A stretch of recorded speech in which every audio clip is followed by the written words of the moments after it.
Bonjour à toutes et à tous, ravi de vous retrouver en direct et en plein cœur du Salon de l'Agriculture pour la dernière émission Grandir en milieu rural, une émission qui met en avant les projets à destination des familles dans les domaines de la petite enfance, du soutien à la parentalité, des loisirs, des vacances, de la mobilité et du numérique. C'est justement le sujet que nous allons aborder aujourd'hui avec nos invités du territoire de la Provence-Azur. Mais juste avant, vous le savez, on va retrouver notre chef préféré, Alexandre, qui toute la semaine nous a fait retourner en enfance. On va voir la petite recette qu'il nous a préparée aujourd'hui. Salut Alexandre. Salut Stéphanie. Comment ça va? Ça va très bien, un petit peu triste quand même pour la dernière. Ben ouais, c'est passé vite. Ça passe toujours très vite au salon. Bon, alors du coup, comment on fête cette dernière? Alors cette dernière, direction la Provence, et j'ai décidé pour honorer cette belle région de faire une daube provençale. Je l'ai accompagnée d'une purée de pommes de terre et de petites carottes glacées. Bon, c'est un gros travail, je crois, la daube provençale. Oui, tout à fait. Les grandes étapes de cette recette, qu'est-ce que c'est? Ça va être de laisser mariner sa viande pendant au moins 24 heures dans le vin rouge. Ça va vraiment permettre d'attendrir la viande. Une fois que ça aura mariné toute la nuit, on sort cette viande, on la marque en cuisson et on y rajoute tout le reste. Le vin rouge, les légumes, le lard, et on laisse mijoter tout ça soit au four à 150 degrés, soit à feu doux, tranquillement. Bon, bah écoute, on va laisser mijoter tout ça et puis on reviendra tout à l'heure pour savoir un peu où ça en est. Super. Ça commence déjà à sentir bon. Ouais, ça c'est vrai. Allez, il est temps de retrouver nos invités. On va parler du numérique.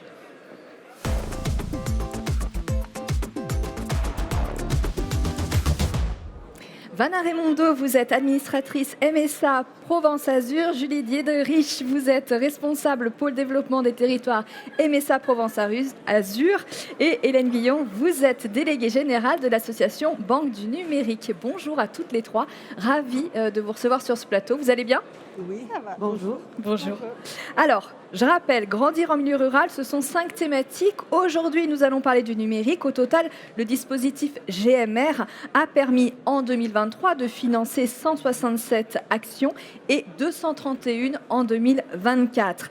Avec cette question du numérique, on parle bien évidemment d'inclusion, d'inégalité qui avait été fortement révélée lors du Covid notamment, sans oublier les enjeux et l'importance de ces usages numériques face aux nombreuses dématérialisations. Vanna Raimondo, avant d'entrer dans le vif du sujet, est-ce que vous pouvez nous présenter votre territoire, ses besoins et finalement l'état des lieux? Oui, bien sûr, bonjour. Comme vous l'avez dit, nous venons du Sud et la MSA Provence-Azur réunit 3 départements, les Bouches-du-Rhône, le Var et les Alpes-Maritimes. Ces 3 départements sont connus pour le soleil, bien sûr, les plages, mais aussi pour leur richesse agricole. La Provence, c'est un territoire de production de fruits et de légumes et de maraîchage. La viticulture, elle est surtout déployée dans le Var et les Bouches-du-Rhône. Et on compte aussi de nombreux producteurs de fleurs, notamment dans le Var et le Pays de Grasse, qui se distinguent notamment par ces fleurs renommées pour de prestigieux parfums. Et c'est également un territoire d'élevage, que ce soit en Camargue ou dans l'arrière-pays niçois. Les familles agricoles sont souvent implantées en zones plus rurales, parfois montagneuses, éloignées des grandes villes. Et les besoins repérés sont davantage axés sur la mobilité, l'accès aux soins et aux services et aux infrastructures. Le numérique, évidemment, facilite l'accès à de nombreux services, ce qui est positif pour les habitants en zone rurale, mais encore faut-il disposer d'un bon réseau et d'un équipement adapté. D'ailleurs, la période du confinement a mis cela en évidence. La fracture numérique, sans ordinateur ni connexion suffisante, il était difficile, par exemple, de suivre l'école à distance, de prendre un rendez-vous médical ou d'effectuer une simple démarche en ligne. Et le confinement a mis en lumière une réalité. Le numérique conditionne l'accès aux services essentiels. Et c'est suite à ces constats que la MSA a rejoint le réseau de la Banque du Numérique et a soutenu le projet pour proposer les services plus spécifiquement dans l'arrière-pays, Alpes d'Azur et Pays de Grasse, et notamment grâce au dispositif de Grandir en milieu rural. Merci Vanna pour cette présentation. Julie Diederich, comment est-ce que vous avez travaillé tous ensemble? Quelles ont été les étapes? Alors oui, donc moi je suis en charge de déployer le dispositif Grandir en milieu rural. Donc c'est un dispositif qu'on a déployé depuis 2021 en Provence-Azur et sur l'ensemble de la France bien sûr. Et donc en fait on a mis en place différentes étapes. Alors déjà la première étape c'est la phase de diagnostic parce que qui dit grandir en milieu rural dit rural. Donc l'idée c'était de pouvoir définir des territoires prioritaires. Donc en fait on a fait une évaluation du taux de population agricole sur chacune des communes, mais aussi sur l'ensemble de nos 3 départements, pour pouvoir étudier justement les données socio-économiques, que ce soit des ressortissants agricoles, mais du régime général aussi, de l'ensemble des habitants des communes, et de pouvoir aussi étudier la densité de population des communes pour pouvoir vraiment définir les territoires prioritaires. Et en fait, par la suite, on a conclu des partenariats, nous, en Provence-Azur, avec les territoires prioritaires qu'on avait définis. On a notamment signé des conventions à l'échelle des bassins de vie, que ce soit des communautés de communes, d'agglomération, ou quand c'était des grandes métropoles comme sur Nice ou la métropole de Marseille. On a conclu des conventions avec justement les bassins de vie. Et donc l'idée, c'est qu'on s'est associé aux conventions territoriales globales qui étaient déployées par nos homologues du régime général, les caisses d'allocation familiale.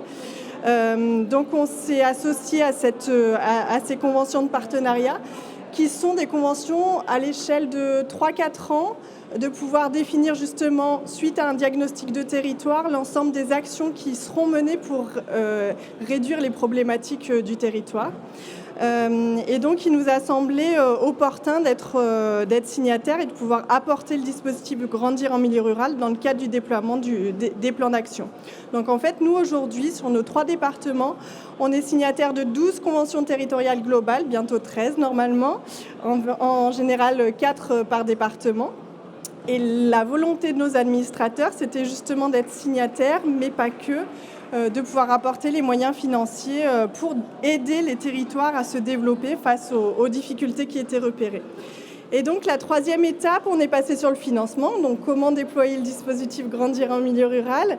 Donc concrètement, nous on a 2 référentes enfance-famille et développement des territoires à la MSA Provence-Azur. Donc d'ailleurs je salue Marie Thiraud et Bérangère Latil pour l'ensemble de leurs travaux.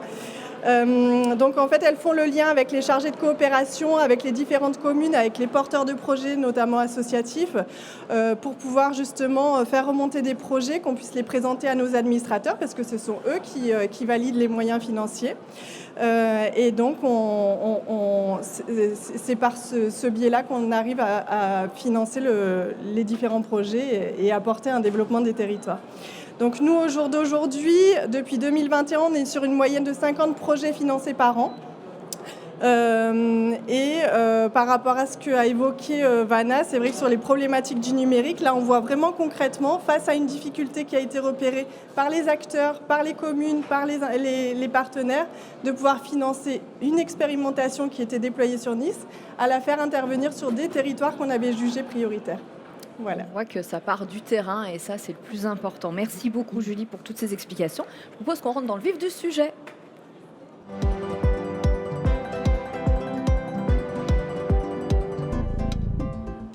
Hélène Guyon, pour commencer, quelques mots sur la Banque du numérique.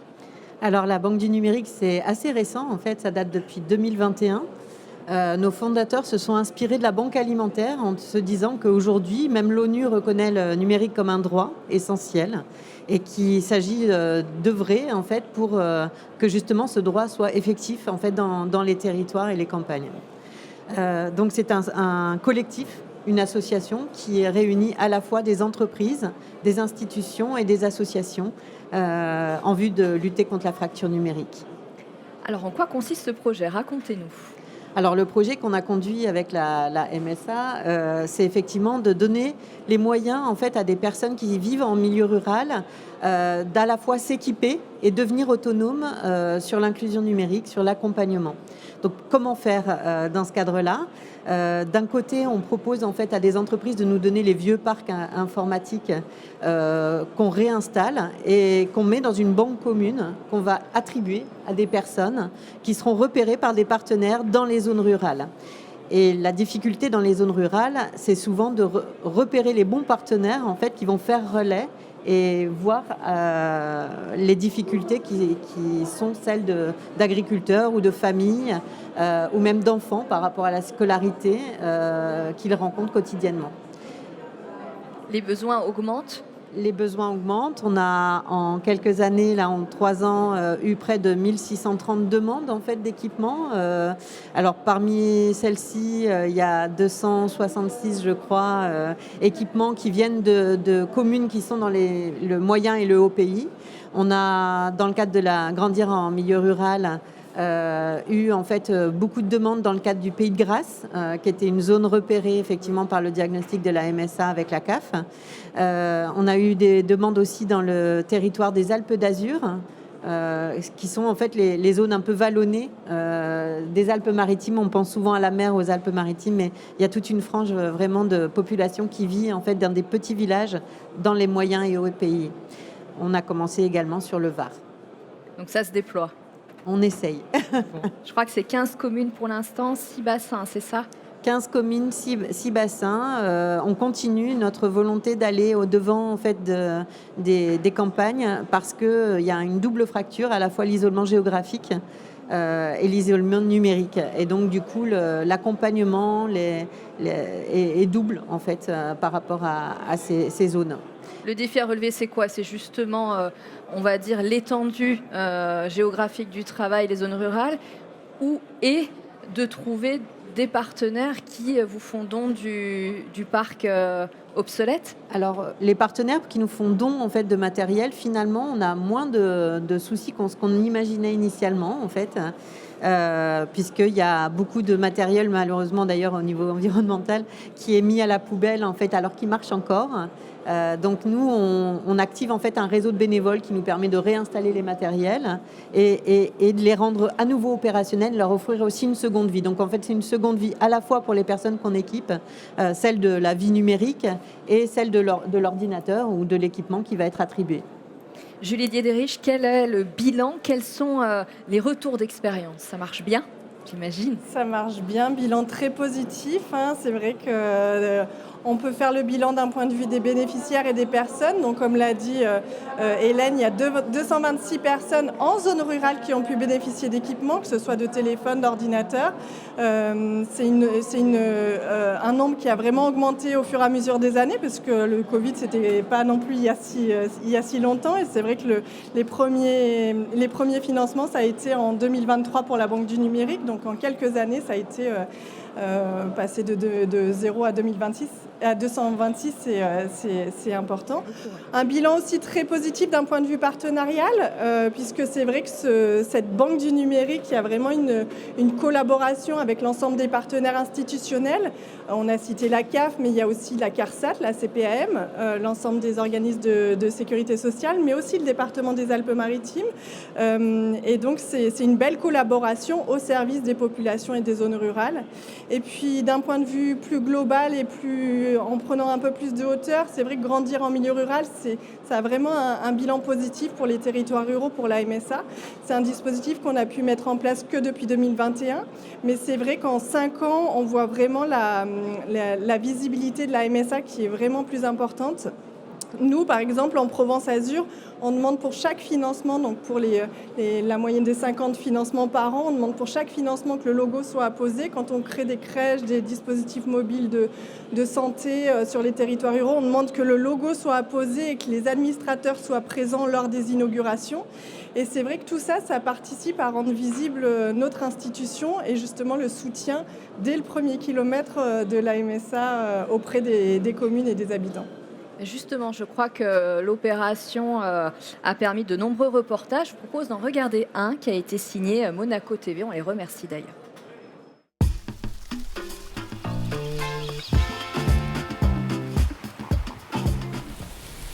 Il constitue l'un des facteurs aggravants de pauvreté. Dans les Alpes-Maritimes, la fracture numérique toucherait une personne sur 2. Pour combattre ce problème, des associations locales se sont regroupées pour offrir gratuitement des ordinateurs usagés à ceux qui en ont besoin. Il s'agit de la Banque du numérique. Reportage signé Caroline Rohr.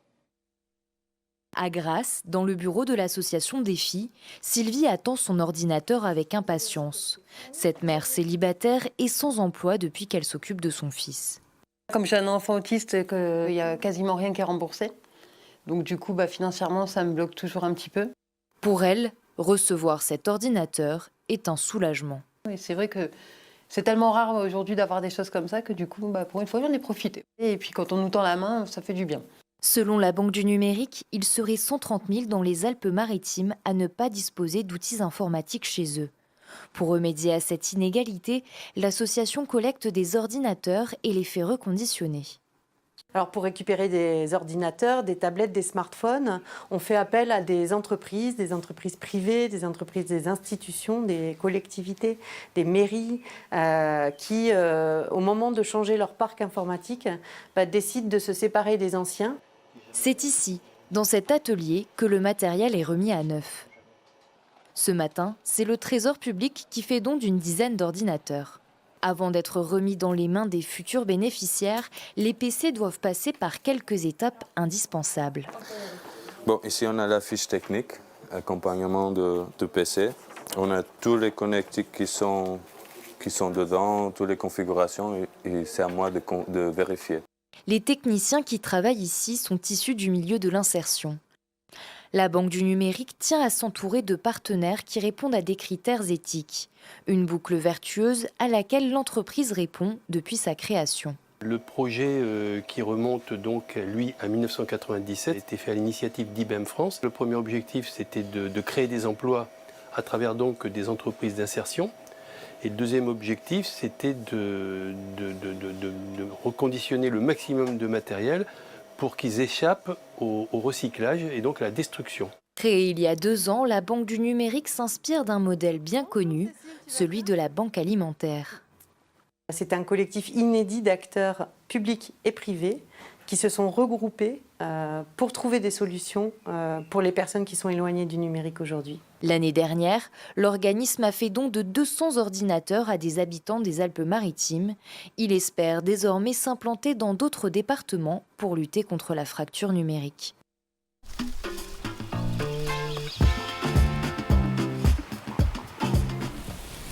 Un grand merci à Monaco TV pour ce reportage. Selon vous, mesdames, qu'est-ce qui fait la réussite de ce projet, Vanna? Alors, en ce qui me concerne, la réussite de ce projet, c'est de toute évidence le partenariat institutionnel, politique, avec les communes et les communautés de communes et d'agglomération, mais aussi un partenariat opérationnel avec les acteurs locaux. Et pour vous, Julie? Moi, je rebondirai sur ce que vient de dire Vanna. C'est vrai que le partenariat opérationnel, c'est ce qui vraiment fait la réussite parce que la Banque du numérique n'a pas transposé un modèle de Nice jusque les zones rurales. Elle s'est vraiment basée sur l'ensemble des partenaires du territoire, que ce soit les CCAS, les espaces de vie sociale, l'ensemble des structures, les centres sociaux notamment sur Alpes d'Azur et l'ensemble des maisons des services au public. Et c'est vrai que en fait, c'est vraiment se baser sur les acteurs de terrain pour pouvoir déployer au mieux le dispositif. Et c'est pour ça que ça, je pense, marcher d'un point de vue financier en tout cas. Hélène, vous en pensez quoi? C'est quoi la force? Alors moi je crois qu'en fait c'est vraiment la réalité en fait aussi de la fracture numérique qui saute aux yeux des professionnels. Et nous on a la chance de voir aussi que ces professionnels, quand ils remettent du matériel, ils deviennent eux-mêmes acteurs aussi en venant et en devenant bénévoles de notre projet. Et ça c'est une autre boucle qui est encore posée et qui nous fait plaisir puisqu'ils nous proposent spontanément d'amener les ordinateurs du pays rural parfois jusqu'à notre atelier où ils viennent les chercher et ils sont contents de vivre en fait une partie du projet avec nous, à nos côtés. Et voilà, je trouve que c'est vraiment merveilleux à voir en fait, en tout cas cette énergie commune. Je vous propose d'évoquer la suite de ce projet dans quelques instants. On va passer prendre des nouvelles d'Alexandre. Est-ce qu'il y a une recette qui vous rappelle votre enfance, Julie? Une recette qui me rappelle mon enfant, je dirais la charlotte aux fraises que faisait ma maman. Et vous, Hélène? Moi, des gaufres de Liège. Vanna? Moi, des chouchous à la crème de ma grand-mère. Je suis désolée, c'est de la daube aujourd'hui, mais a priori, vu comment ça sent, Alexandre, ça a l'air très très bon. Tu en es où? Eh ben écoute, ça se passe très bien. On est sur la fin du mijoté. Je sais pas si vous voyez, mais c'est incroyable. En tout cas, moi je vois. On a Luca qui est en train de nous faire, j'imagine, un plan d'exception et de sublimer le mijotage de la daube. Incroyable. Alors, vous le savez, peut-être pas, mesdames, mais Alexandre, il a toujours une petite histoire qui accompagne la recette. Donc du coup, C'est vrai. Alexandre, quelle est cette histoire aujourd'hui? Alors, est-ce que déjà, quelqu'un ici sait ce que ça veut dire une daube? Alors, leçon de français, que veut dire daube? C'est que ça sent, non? Et alors, on n'est pas là-dessus, mais presque. Il faut savoir que l'étymologie, elle vient du patois provençal, qui est le mot adobar. Adobar qui veut dire mariner. Donc, d'où le fait de mariner la viande avant de la faire cuire. Et voilà, tout simplement. Et il faut même savoir que cette recette exacte avait un plat exprès pour sa cuisson qui s'appelait la daubière, qui était un plat en terre cuite exprès pour vraiment faire cuire à l'étouffée cette recette. Parfait, merci beaucoup. Allez, ce qu'on va faire, Alexandre, c'est que c'est bientôt prêt. C'est quand vous voulez. On est pas mal. Bon, alors, on parle de la suite et on vient te rejoindre. Allez, tout de suite, on parle de la suite du projet.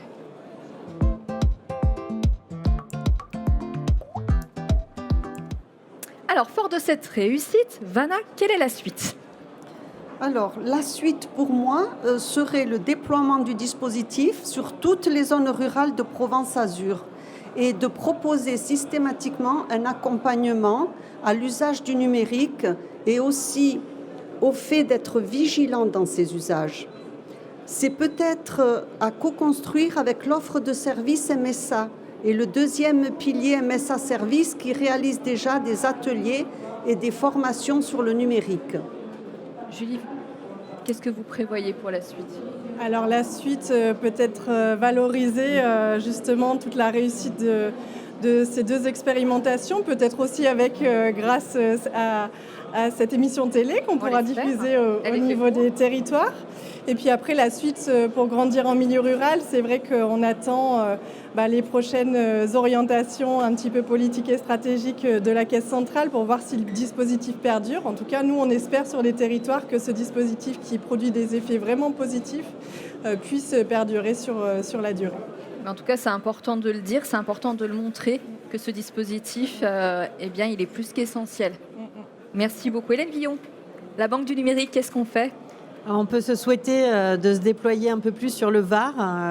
Là, on a commencé effectivement à déployer des énergies auprès d'acteurs ruraux dans le Var, en équipant les structures pour créer des lieux de proximité déjà, pour repérer les publics qui ont besoin d'accompagnement. Et après, le deuxième effet serait de pouvoir les équiper à domicile.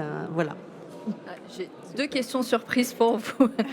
Non. La première question, c'est comment réagissent les personnes qui reçoivent un équipement? Parce qu'on l'a dit un peu dans le reportage, mais dans vos mots à vous, je pense que ça doit être fort. Elles sont très surprises en fait, parce que c'est pas facile de demander. C'est pas facile de recevoir, et nous on tient à ce que ce soit gratuit pour les personnes, pour que le frein en fait technologique ne soit pas un blocage en fait. Et c'est vrai qu'on imagine quelque chose de très précieux, etc. Et donc du coup on rend accessible ces équipements, et je crois qu'ils sont toujours très surpris. Et on a même des preuves en fait de quand ils ont amélioré leur autonomie sur l'inclusion numérique, de venir rendre le premier appareil qui leur a servi parce qu'ils ont pu s'en acheter un second. On préfère quand c'est de du réemploi, mais ils les ramènent en fait aux partenaires qui sont les nôtres pour que ça puisse servir à quelqu'un d'autre. Et ça, c'est aussi extraordinaire en fait. Créer un vrai lien en plus, et une solidarité. Ouais. En tout cas, bravo pour cette magnifique initiative pleine de sens et si utile. Merci d'être venu nous en parler. Je vous propose qu'on passe à table. Ça sent vraiment très, très bon.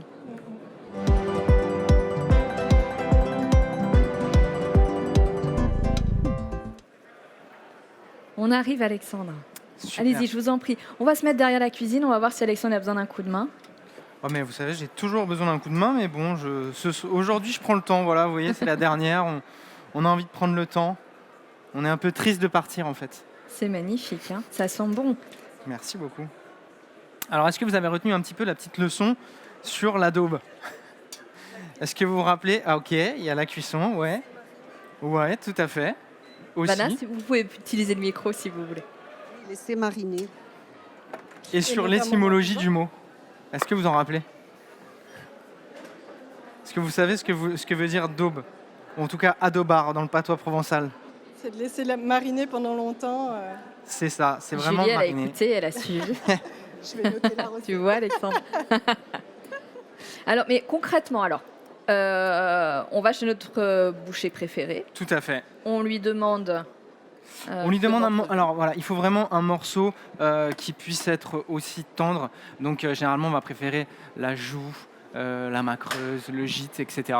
Voilà, ça va vraiment être ces parties-là qui vont être exprès pour la marinade parce que la viande, plus elle va cuire longtemps, plus elle va pouvoir se détacher, elle sera tendre et c'est ça qui fait un petit peu, qui fait un peu tout finalement. Ensuite, tu utilises un vin rouge particulier ou pas du tout? Est-ce qu'il faut qu'il soit un peu fruité, qu'il soit... Ouais, si le but étant de rester du côté de la Provence, on essaye de prendre un vin rouge qui va en de chez nous, adéquation. ouais. C'est toujours mieux. Mais voilà, vous pouvez prendre tout ce que vous avez. De toute façon, le vin est cuit, donc finalement, il perd un peu aussi de toutes ses valeurs. Mais c'est toujours bien d'avoir un bon vin, c'est vrai, pour faire cuire. C'est comme pour tout, finalement, quand on a des bons produits, ça fait tout. Donc au début, on laisse la viande dans le vin à froid. Voilà, on laisse mariner la viande dans le vin rouge toute une nuit. Le mieux, c'est toute une nuit. Comme ça, vous vous en occupez pas, vous laissez ça au frigo. Le lendemain matin, on se réveille, on sort la viande de la marinade et on vient la mettre en cuisson. On va bien marquer la viande pour avoir les sucs de cuisson.